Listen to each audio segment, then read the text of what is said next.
Une ambulance est appelée en urgence à Mossman, dans la banlieue de Sydney. Une femme âgée a fait une chute devant l'entrée de sa résidence. Mais ce qui semble être un accident dissimule en fait une explication beaucoup plus sordide.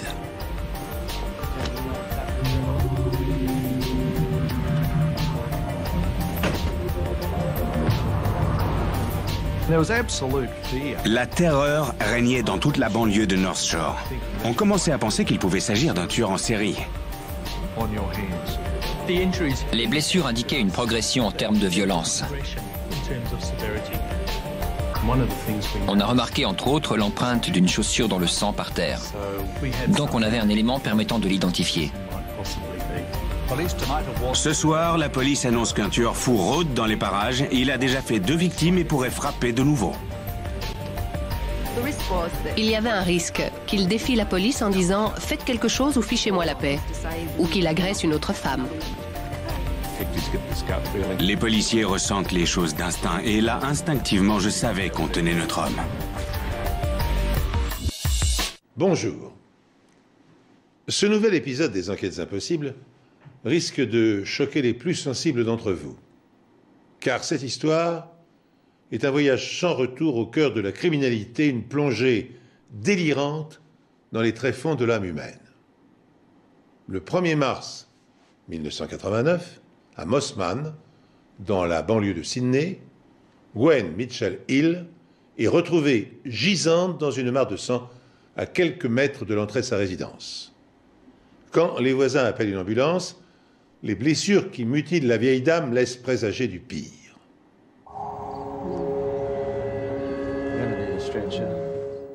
Quelque chose ne collait pas.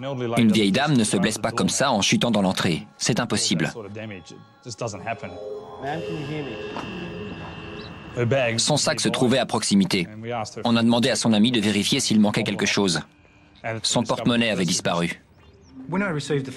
Quand on m'a appelé pour me dire d'aller à Mossman, je ne savais pas vraiment à quoi m'attendre. C'était un incident impliquant une dame d'un certain âge, mais on ignorait si elle était tombée ou si elle s'était fait agresser. Malheureusement, il n'y avait pas de scène de crime. Pensant bien faire, l'un des résidents avait nettoyé le sol, faisant disparaître pratiquement toutes les traces de sang et toute autre preuve qui aurait pu se trouver là. Il y avait encore quelques taches de sang par terre et sur un bout de journal, mais c'était à peu près tout. On a pris des échantillons pour vérifier que c'était bien le sang de Gwen Mitchell Hill et pas celui de son agresseur s'il y en avait un. On m'a informé qu'on avait retrouvé cette dame à cet endroit, que sa canne était à proximité, qu'elle était grièvement blessée à la tête et qu'on lui avait volé de l'argent. Gwen Mitchell Hill, 82 ans, est conduite à l'hôpital. Mais elle décède peu après, sans avoir repris conscience pour révéler à la police ce qui s'est vraiment passé. J'étais inquiet. Selon moi, ça ne ressemblait pas à un cas classique.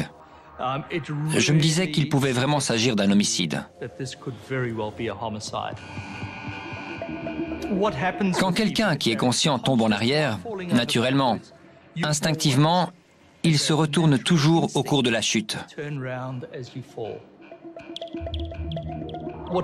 Ce qui était très troublant dans cette affaire, c'est que les blessures se situaient vers le milieu du crâne. Pour moi, ça signifiait qu'elles avaient été causées par 1 ou 2 coups portés à l'arrière du crâne. Il est évident que rien n'aurait pu causer ces blessures, sinon un coup porté avec un objet contondant, avec beaucoup de détermination et de force.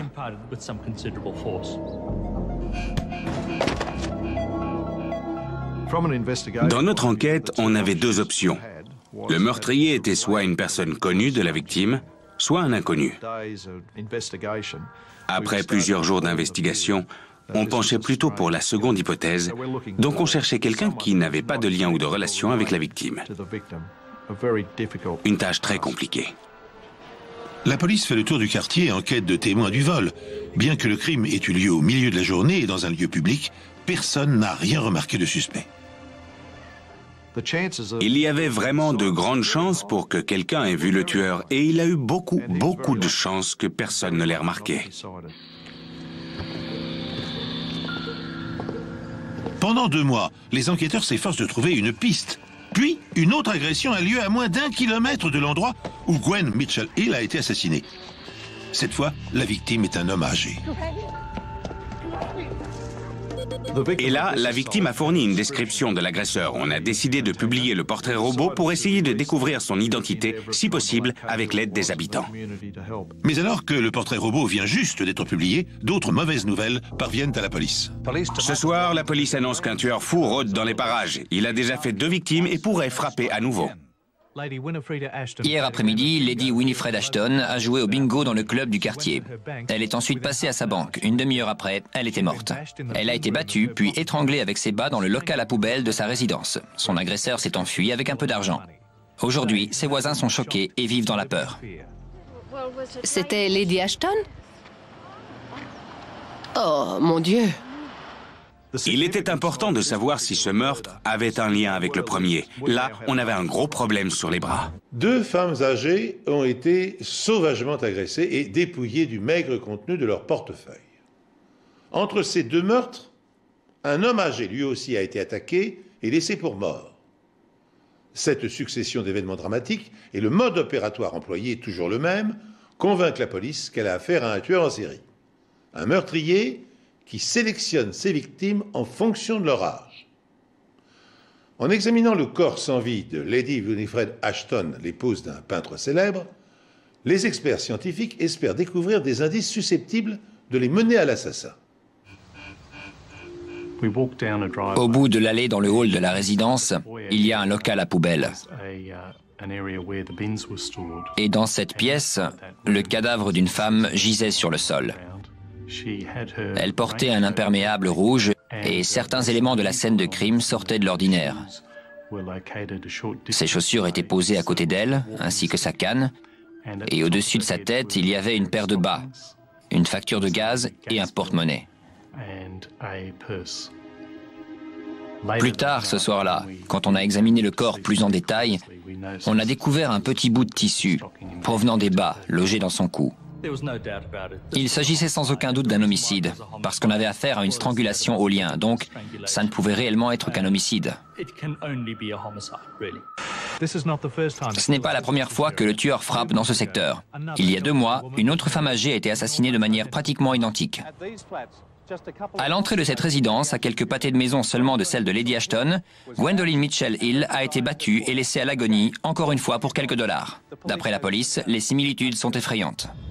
On avait de très bonnes raisons de penser que ces 2 crimes étaient liés. Même cadre, même horaire, le fait que les 2 femmes avaient plus de 80 ans, qu'on leur a volé de l'argent et qu'elles ont toutes les 2 été violemment agressées. Et ça, à moins d'1 kilomètre de distance l'une de l'autre. Croyant bien faire, une voisine de Gwen Mitchell Hill, la première vieille dame agressée, a nettoyé les traces de sang, détruisant involontairement la scène de crime et privant ainsi les enquêteurs d'indices précieux. Fort heureusement, après le second meurtre, les experts de la police scientifique disposent de traces laissées intactes. Seront-elles suffisantes pour leur permettre de faire avancer l'enquête et d'apaiser la psychose qui s'empare du quartier? Cette victime portait des gants et on a trouvé un certain nombre de cheveux gris dessus. Il y avait 2 possibilités. Elle avait peut-être levé ses mains au-dessus de sa tête pour se protéger de l'agression, auquel cas les cheveux sur les gants étaient les siens. Ou alors, pendant l'agression, elle a arraché quelques cheveux à son assaillant. On a donc envoyé ces derniers au laboratoire, qui analyse les particularités des cheveux, la couleur bien sûr, l'épaisseur et ce genre de caractéristiques. Dans ce cas précis, malheureusement, étant de couleur grise, ces cheveux n'avaient rien de caractéristique. Ils sont assez similaires d'une personne à l'autre. À l'époque, les tests ADN n'en étaient qu'à leur début et il fallait généralement d'importantes quantités de sang ou de tissu humain pour pouvoir en faire. Ce qui est sûr, d'après les indices sur le lieu du 2e meurtre, c'est que s'il s'agit bien du même tueur, la violence de ses attaques s'est intensifiée. Dans le premier meurtre, il y avait un certain degré de cupidité, parce qu'il y avait eu vol de porte-monnaie. Ce qui était un peu différent dans le 2e, c'est que la partie inférieure du corps était nue, parce que le collant avait été retiré et utilisé comme arme. Dans ce cas particulier, on en a conclu que ce n'était pas seulement la cupidité et la violence qui avaient poussé le tueur à agir, mais qu'un certain degré de motivation sexuelle pouvait entrer en jeu. Ce n'était pas le crime de quelqu'un intéressé par le vol, mais qui avait l'envie particulière de commettre des actes d'une grande violence, de prendre des risques, et qui avait des tendances sexuelles et probablement des fantasmes sexuels très bizarres. Les crimes de cette nature sont très souvent commis par des personnes jeunes. Ce qui correspondait bien ici au degré élevé d'énergie et de violence déployé, celle d'une personne jeune est plutôt un homme, parce que la plupart des femmes ne se livrent pas à de telles violences. La plupart des gens commettant des crimes le font de la manière la plus pratique possible, c'est-à-dire près de chez eux.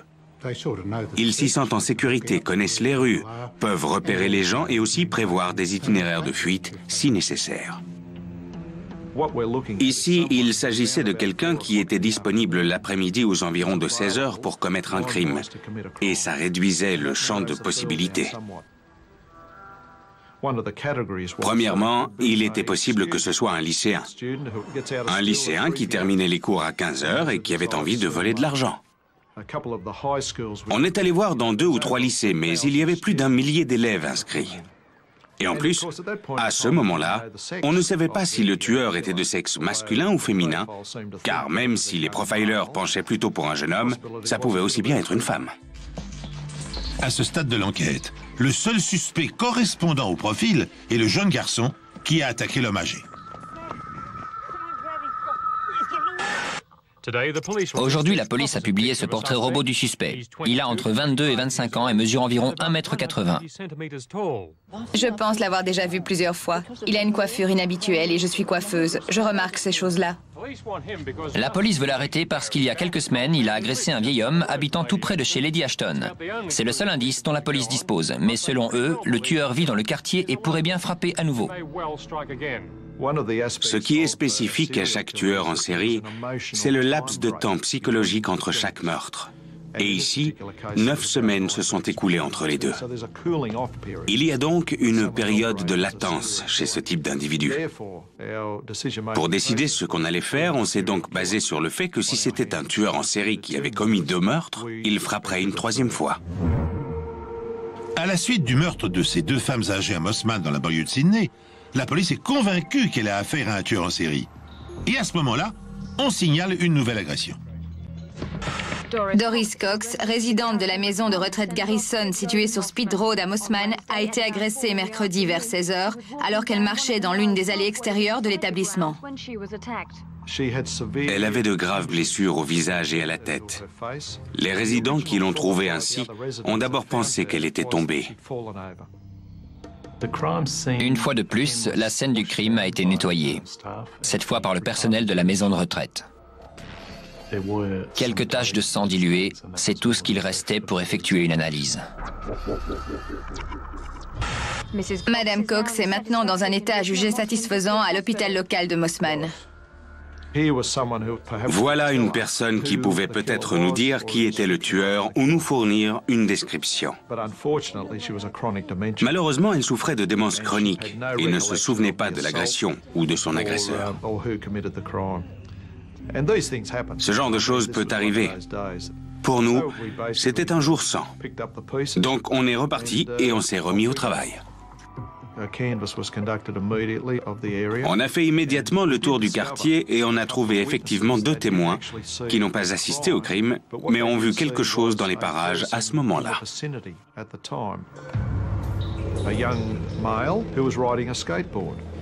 Un jeune garçon faisant du skateboard et qui se trouvait sur le même trottoir à seulement quelques mètres du lieu du crime, et à ce moment-là, vers 16 h.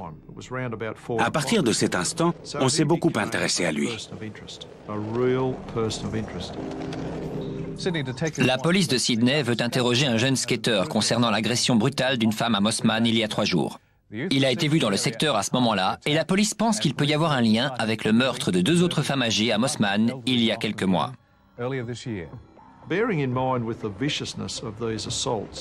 En prenant en compte la brutalité des agressions et le fait qu'on ne pouvait pas déterminer ce qui avait provoqué les blessures sur le crâne de ces femmes, on a pensé que l'arme pouvait être un skateboard. Le jeune skater est-il le tueur en série qui terrorise le quartier? Pour s'en assurer, la police cherche activement sa trace, mais le garçon et sa planche à roulettes demeurent introuvables. Attend-il que la vigilance policière se relâche pour frapper à nouveau, ou n'est-il en rien impliqué dans les crimes? Les enquêteurs interrogent sans relâche les habitants pour recueillir la moindre information. Mais le tueur fou a toujours sur eux une longueur d'avance. Le premier meurtre datait du mois de mars, le deuxième du mois de mai, et la troisième agression avait eu lieu en octobre. Là, on était début novembre. Et un jeudi après-midi, on a reçu un appel nous disant simplement qu'il y avait une nouvelle victime à Lane Cove.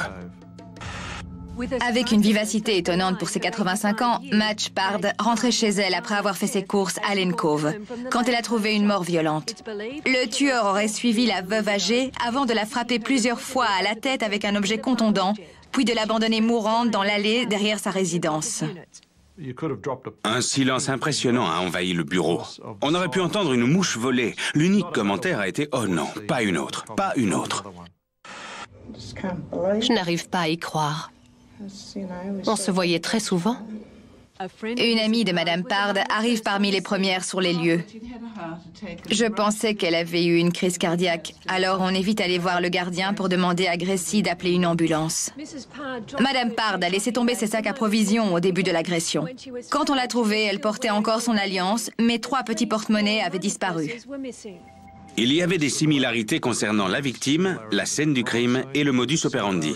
L'horaire était toujours le même et la victime revenait d'être allée faire des courses. Tout était identique à ce qu'on avait déjà. Maintenant, on avait 3 meurtres et une tentative de meurtre. Et tout comme il y a des similitudes entre les meurtres, cette scène de crime a également été nettoyée avant l'arrivée de la police scientifique. C'était très frustrant, parce qu'on avait peut-être de nouveau perdu des preuves. On aurait pu découvrir des indices indiquant, par exemple, le nombre de coups reçus par la victime. Il y avait peut-être des empreintes sur cette scène de crime. Et puisqu'elle avait été nettoyée, celle-ci aussi, il n'était plus possible d'y retrouver ce genre de preuves.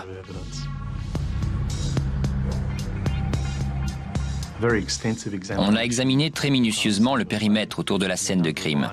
Et on a trouvé plusieurs objets, parmi lesquels un tuyau, des haltères et une planche de clôture qui pouvait être l'arme du crime. Même si les blessures étaient graves, il n'y avait pas de fracture sérieuse du crâne, ce qui pouvait signifier que l'objet avec lequel les coups avaient été portés n'était pas très lourd. On pouvait écarter l'hypothèse d'objets très lourds comme des haltères. Je ne crois pas non plus qu'une planche de bois était à l'origine des blessures.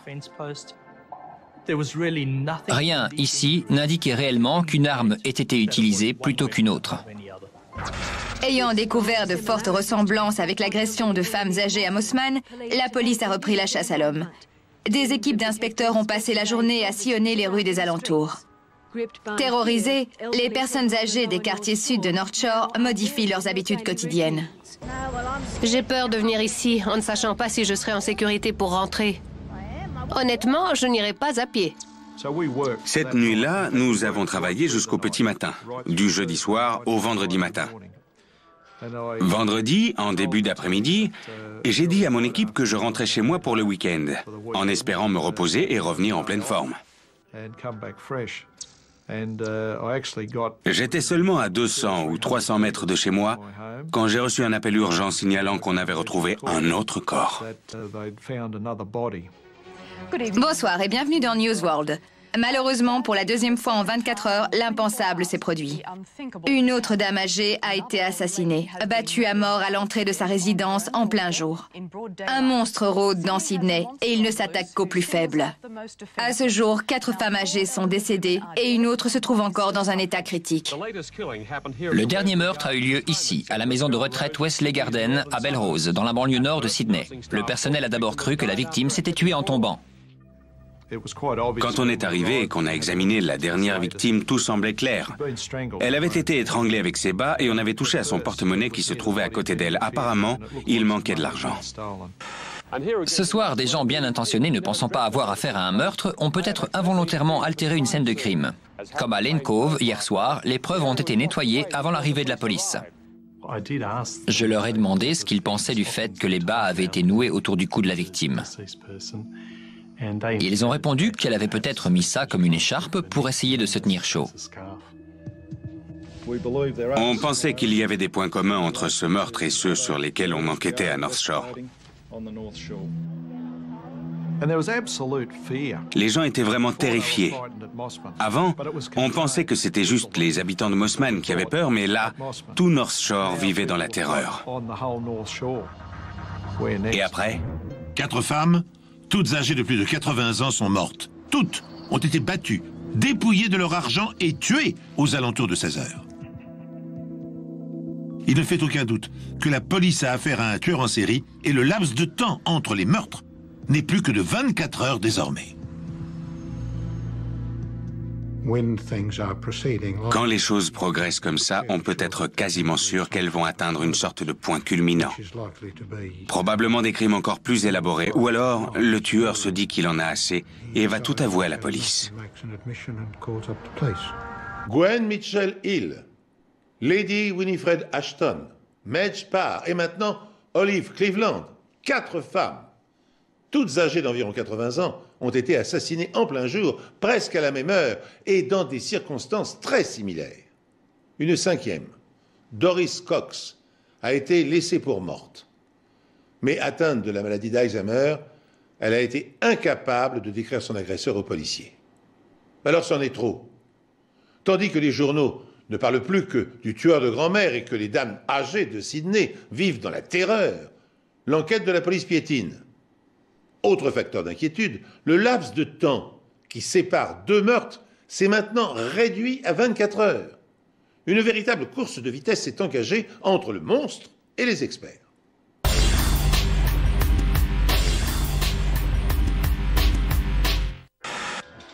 La police intensifie ses recherches. De nouveaux enquêteurs affectés à l'affaire accaparent des bureaux improvisés dans un garage annexe au commissariat de Mossman. On est passé d'un groupe de 15 ou 20 enquêteurs travaillant sur quelques meurtres à un groupe de 35 enquêteurs. Et à la fin, on était 70. La police de Sydney a renforcé les mesures de sécurité pour les personnes âgées avec une série de séminaires pour les sensibiliser aux dangers. La très forte participation au premier de ces séminaires révèle la peur des personnes âgées que le tueur ne frappe une nouvelle fois. La dernière victime était une dame qui habitait tout près de chez nous. Alors ce n'est pas qu'on ait vraiment peur, mais enfin, je veux dire, on aime bien savoir qu'on est en sécurité. Ce qui inquiète les enquêteurs, c'est que le dernier meurtre a eu lieu en dehors de la zone géographique où ont été commis les 3 premiers. Il y avait forcément un lien entre les différentes scènes de crime et on se demandait tous quel était ce lien. C'est ce que doit rechercher un enquêteur et c'est ce qu'on faisait. En général, un tueur en série opère dans une zone qu'il connaît bien, où il se sent à l'aise, où il maîtrise les choses. On pensait donc que le tueur connaissait très bien le secteur de Mossman, le quartier de Lane Cove et les alentours de la maison de retraite à Belrose. Il y avait un dénominateur commun entre ces lieux sur le plan géographique. Il suffisait de trouver le lien et on trouverait l'assassin. Mais moins de 15 jours après, un nouveau meurtre est commis. Le tueur de grand-mère est revenu dans une rue située à proximité de son premier crime. Muriel Faulkner, une veuve vivant seule et qui avait récemment eu une attaque, est devenue jeudi après-midi, peu après 16h30, la 5e victime du tueur de North Shore. Madame Faulkner a été battue à mort et étranglée. Son corps a été découvert dans le hall, gisant dans son sang par un voisin de passage. Ici, on avait de nouveau de graves blessures à la tête, causées par un objet contondant. ainsi qu'une strangulation, et aussi ce qui semblait être une mise en scène du corps post-mortem. Ce dernier élément était nouveau par rapport au cas précédent, et encore une fois indiquait une progression en termes de violence. En général, ceux qui commettent une série d'infractions prennent de plus en plus d'assurance ou agissent de manière plus réfléchie, parce que ça devient quelque chose de coutumier. C'est assez classique dans la mise au point de crimes de cette nature. Dans le cas de Madame Faulkner, le tueur avait tout son temps parce qu'il a réussi à s'introduire chez elle.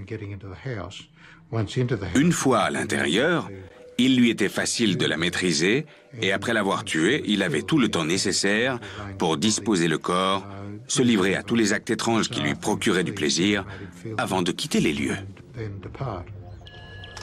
Ce qui était étonnant et exceptionnel ici, c'est que c'était la première scène de crime intacte dont on disposait, parce que ça s'était passé à l'intérieur d'une habitation. On a remarqué, entre autres, l'empreinte d'une chaussure dans le sang par terre, et on a tout de suite pensé que ça pouvait être celle de l'agresseur. Mais il y a un problème, les empreintes ne sont pas très nettes. On a soumis la moquette à un certain nombre de traitements chimiques et lumineux, dans un ordre particulier. Et avec un traitement spécifique, on a pu relever beaucoup plus de détails invisibles à l'œil nu au départ. On a pu obtenir suffisamment de détails pour déterminer que l'empreinte avait été laissée par une sorte de chaussure de sécurité ou peut-être militaire, type Rangers. Même si beaucoup de jeunes portent des chaussures larges, là c'était plutôt le type de modèle correspondant à quelqu'un de plus âgé et de sexe masculin. À ce stade, on commençait à envisager la possibilité que le tueur ne soit pas un jeune homme, mais plutôt une personne d'un certain âge. Un aspect se détachait de tout ça, et c'était la disposition très soignée des objets. Je me souviens que la canne était posée à un endroit précis, et les chaussures de la victime disposées d'une certaine façon. Les gens qui ont appris à être ordonnés dans la vie ont souvent passé beaucoup de temps dans l'armée. Aujourd'hui, les patrouilles de police font leur ronde à North Shore, banlieue de Sydney, pour protéger les personnes âgées du tueur en série.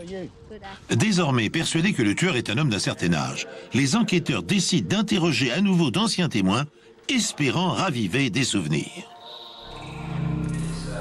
On m'a demandé d'aller à Mossman, parler à la voisine de Muriel Faulkner.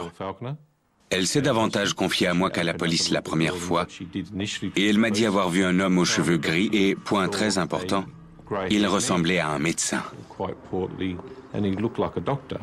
De retour au bureau, je me suis dit, ce serait pas génial ça. Un homme corpulent aux cheveux gris, la soixantaine, parcourant les rues de Mossman et commettant des meurtres. Qui le suspecterait? Grâce à l'empreinte de chaussures trouvée dans l'appartement de Muriel Faulkner et les cheveux gris abandonnés sur le gant de la seconde victime, les policiers abandonnent l'idée que le tueur de grand-mère puisse être un lycéen. Pensant avoir plutôt affaire à un homme d'âge mûr, ils quadrillent North Shore et interrogent quiconque aurait aperçu un suspect à proximité des scènes de crime. Bientôt, les témoignages qu'ils recueillent leur glacent le sang. On est retourné dans le quartier de Lane Cove. Et j'ai trouvé un certain nombre de personnes ayant effectivement vu un homme d'âge mûr, aux cheveux gris. L'homme aux cheveux gris a raccompagné une voisine de Madame Pard jusqu'à sa résidence. Et cette dame a pensé qu'il était bien gentil de l'aider à porter ses courses jusque chez elle. Une fois encore, le signalement d'un homme aux cheveux gris ressort sur une scène de crime. Mais est-ce un bon samaritain ou est-il réellement le tueur ? Finalement, une description faite à la suite d'une agression ayant eu lieu 1 mois avant le premier meurtre fournit une piste concrète aux enquêteurs. Cette dame originaire du Queensland était en vacances ici. Elle avait passé sa journée à faire du shopping et rentrait chez ceux qui l'hébergeaient. Son agresseur l'a frappée à la tête, lui a volé son sac et s'est enfui en courant. Heureusement pour la police, la victime a eu le temps de bien voir son agresseur quand elle l'a croisé. Désormais, il n'est plus simplement le vieil homme aux cheveux gris. Les policiers ressentent les choses d'instinct. Et là, instinctivement, je savais qu'on tenait notre homme. Mais ils n'ont pas encore mis de nom sur cet homme. Et 3 mois se sont écoulés depuis le dernier meurtre. J'étais en service cet après-midi-là, quand j'ai reçu un appel me disant d'aller à l'hôpital Greenwich. En effet, une femme hospitalisée là-bas a déclaré y avoir été victime d'un attentat à la pudeur.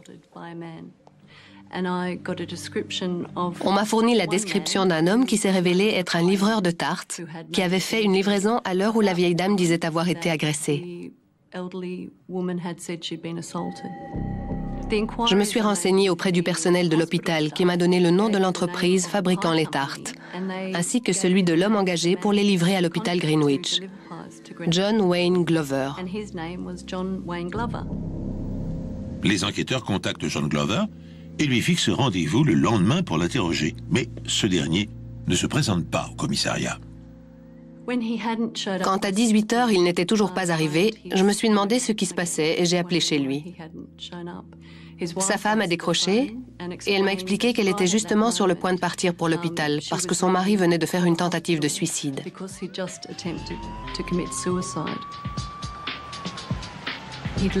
Il avait laissé une lettre. Et je me souviens très nettement des mots qui étaient écrits. « Fini les vieilles dames ». Pour moi, en tant que jeune inspectrice, c'était très important d'aller lui parler toute seule et de pouvoir faire une photo de lui, sachant que si j'échouais, tout était perdu.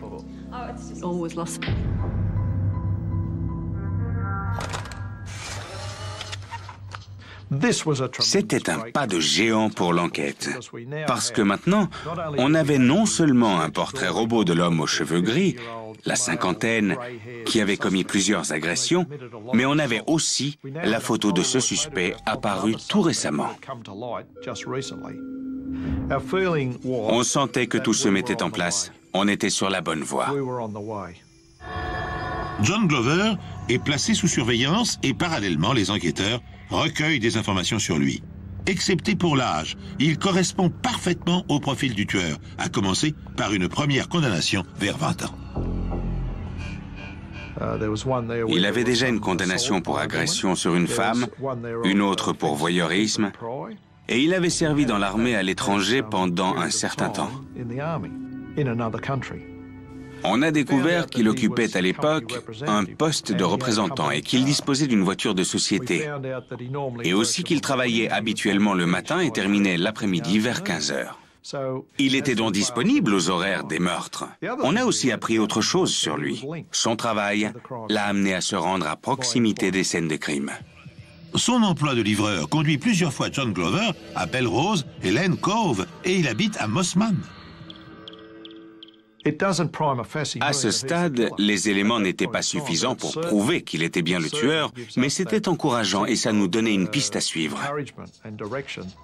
Les pièces du puzzle se mettent en place progressivement. Mais les enquêteurs ont besoin d'en savoir davantage avant de pouvoir inculper le suspect. Ce qu'on voulait, c'était des preuves. Alors on a décidé de le prendre en filature, de le laisser choisir une nouvelle victime.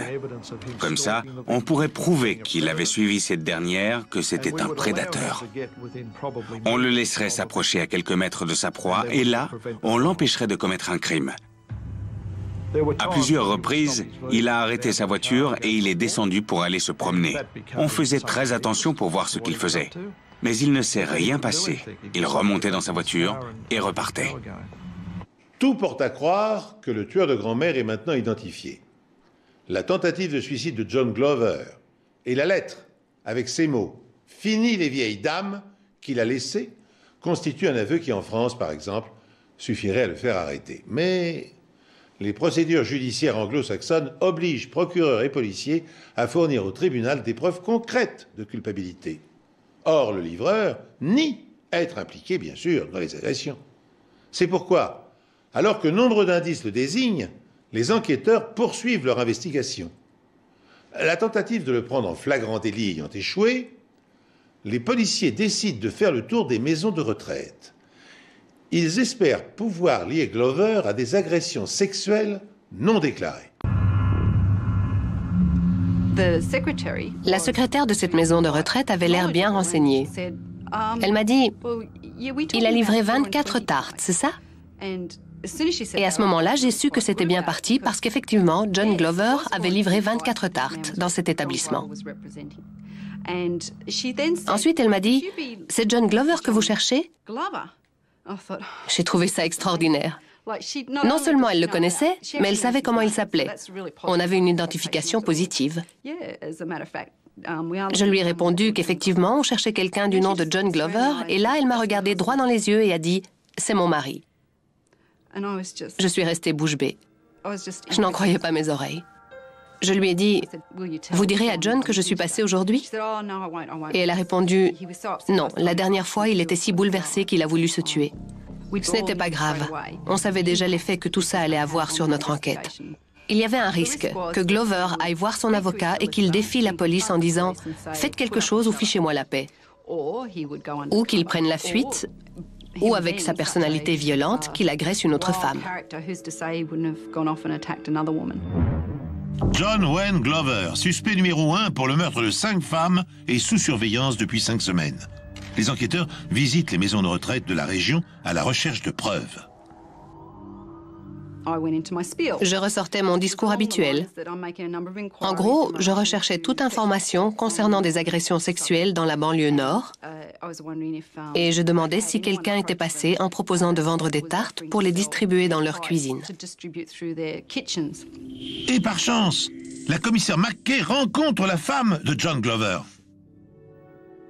Il y avait probablement une chance sur 1 million pour que ça arrive, mais c'est arrivé et il fallait gérer la situation. On ne pouvait pas se défiler, il fallait agir. Le lundi d'après, comme depuis plusieurs semaines, les policiers poursuivaient leur patrouille de surveillance quotidienne. Et ils ont vu Glover sortir de chez lui à l'heure habituelle, monter dans sa voiture de société et partir. Il a appelé son employeur pour lui dire qu'il ne venait pas travailler ce jour-là, parce qu'il allait voir son avocat. On s'est dit, ça y est, c'est fichu. Il s'est rendu dans une boutique de spiritueux et a acheté une bouteille de whisky. On a trouvé ça bizarre, mais bon, il avait un porte-document avec lui. On s'est dit que c'était pour aller voir son avocat. Il s'est rendu quelque part dans Mossman. Il a garé la voiture, est descendu avec son porte-document et est entré dans la propriété. A frappé à la porte d'entrée, on lui a ouvert comme si on l'attendait. Il est entré. Les policiers postés dans la rue qui le surveillaient étaient plutôt soulagés de voir qu'il rendait apparemment visite à quelqu'un qu'il connaissait. Mais les heures défilent et John Glover ne ressort pas. À la fin de l'après-midi, les policiers sont inquiets. Heureusement, il y avait un chien qui aboyait très fort juste à côté de cette maison. Alors on a décidé d'envoyer la patrouille locale en uniforme pour voir ce qui se passait et se renseigner auprès des habitants. Ils sont entrés dans la propriété et ont frappé à la porte d'entrée. Personne n'a répondu et la maison semblait plongée dans l'obscurité. Les agents ont trouvé ça bizarre et ils ont fait un rapport signalant que quelque chose clochait dans cette maison. Les enquêteurs du détachement spécial se précipitent sur les lieux. Mais ils ne sont pas préparés à la découverte qu'ils vont faire. Dans la maison, ils ont découvert le corps d'une femme de 60 ans gisant dans le hall d'entrée. Ça a certainement été le creux de la vague dans nos carrières. Une chose à laquelle on pense encore souvent aujourd'hui. Je me revois encore apercevoir le marteau taché de sang par terre, sur le tapis du salon, avec autour ce qui semblait être du sang. Le problème auquel ils se sont alors retrouvés confrontés était le suivant. Où était donc passé John Glover? Dans la chambre, il y avait un pantalon d'homme étendu sur le bas du lit. On est passé dans la salle de bain, et là j'ai vu les pieds de John Glover, dépassant de la baignoire. Sa bouche ressortait à peine de l'eau. Il avait l'air d'avoir du mal à respirer. Sur la coiffeuse, il y avait une bouteille de whisky vide, dans un sac en papier et plusieurs flacons de médicaments vides. Bonsoir. Peut-être du nouveau dans l'enquête qui dure depuis 1 an sur les meurtres des vieilles dames à Sydney. Cet après-midi, les enquêteurs ont inculpé un homme de 58 ans du meurtre d'une femme âgée à Mosman. Dans la salle de bain, la police a trouvé cet homme de 58 ans inconscient dans la baignoire remplie d'eau. Il a été réanimé par les ambulanciers et conduit à l'hôpital Royal North Shore. La police sait maintenant qu'elle tient le tueur de 6 femmes âgées, mais elle doit encore le prouver. On savait qu'on avait encore beaucoup de travail. On se réjouissait du fait qu'il ait été arrêté, mais il nous manquait toujours des preuves médico-légales pour le relier à l'un des crimes. En n'intervenant pas par excès de prudence, les policiers n'ont pas pu empêcher Glover de commettre un 6e crime. Le temps presse. Pour mettre un terme à l'hécatombe et neutraliser définitivement le monstre, les experts perquisitionnent son domicile et sa voiture. Quand ils découvrent une paire de chaussures dont l'empreinte des semelles correspond à celle trouvée sur le tapis de la 5e victime, ils pensent être au bout de leur peine. Il ne leur reste qu'une dernière chose à accomplir, obtenir les aveux de Glover. Bien sûr, on espérait que Glover parlerait. Ce matin-là, il était alité, et je me revois lui rendre visite et discuter avec lui de choses pas très importantes, de banalités, d'histoires de famille, de choses comme ça. Et soudain, il m'a dit « Vous avez sûrement remarqué que les femmes sur les photos des journaux ressemblent beaucoup à ma belle-mère Essie. » Ce détail avait son importance parce qu'il a mentionné sa belle-mère dans sa lettre de suicide. À ce stade, on pensait que juste avec ces quelques mots, cet homme était en train d'endosser la responsabilité des meurtres des vieilles dames de North Shore. Dans cette conversation, il a dit aussi qu'il utilisait un marteau qu'il avait chez lui. Il le prenait avec lui, sortait de la voiture, cachait le marteau dans son pantalon et s'en servait pour attaquer les femmes par derrière. Après le meurtre, il ramenait le marteau chez lui et utilisait de l'acide chlorhydrique entreposé dans son arrière-cour pour nettoyer les traces de sang et les autres preuves. Au cours des interrogatoires, il a pris grand soin de dire qu'aucun de ces crimes n'avait de motivation sexuelle. Il a prétendu que s'il avait utilisé les collants de ces femmes pour les étrangler, c'était pour s'assurer qu'elles étaient bien mortes. Ce qui nous a étonnés pendant ces interrogatoires, c'est la façon dont Glover décrivait ce qui s'était passé. Il parlait de ces crimes violents de façon si banale, si détachée. C'était incroyable. On aurait dit qu'il était en train de raconter comment il préparait son petit déjeuner. En fait, au cours de chaque interrogatoire, Glover a affirmé posément qu'il allait en discothèque boire un verre avec l'argent qu'il venait de voler à ses victimes. Après avoir quitté l'hôpital, John Glover montre à la police où il s'est débarrassé des affaires de certaines de ses victimes. Tout comme le secteur des meurtres, ce lieu n'est pas très éloigné de chez lui. 2 psychiatres de Sydney ont fourni des preuves à la Cour suprême attestant que le tueur de grand-mère, John Glover, est un malade mental. La défense soutient que Glover n'est pas coupable des 6 accusations de meurtre pour cause de responsabilité atténuée. Dans une interview, l'accusé de 58 ans explique « C'est comme si le gentil John Glover regardait faire le méchant John Glover. Je n'arrivais pas à arrêter ça. » Je lui ai demandé quelle explication il pouvait donner à ces actes. Et il a dit « Le méchant John Glover apparaît et commet le crime, puis le gentil John Glover reprend le dessus. » Là, rien de plus facile que de lui répondre à quel moment le gentil fait son apparition. Avant que vous nettoyiez le marteau ou après? Ces déclarations étaient tellement confuses. Le jury rejette la tentative de Glover de plaider le dédoublement de la personnalité ou la folie passagère et le déclare coupable.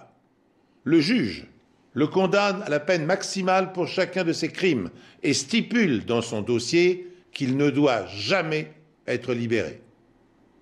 Une façon d'assurer à la société que le tueur de grand-mère ne sera plus jamais en mesure de récidiver. John Glover est donc condamné à la peine maximale pour chacun de ses crimes. Sur son dossier, il est inscrit « ne doit jamais être libéré ». John Glover savait exactement ce qu'il faisait, en toute connaissance de cause. Il agissait intentionnellement, de manière très sournoise, et je pense que je le placerais dans la catégorie des sadiques, mais pas des fous. John Wayne Glover avait déjà attenté à sa vie avant son arrestation et de nouveau lorsqu'il s'est retrouvé derrière les barreaux. 15 ans après avoir été déclaré coupable, il a enfin réussi.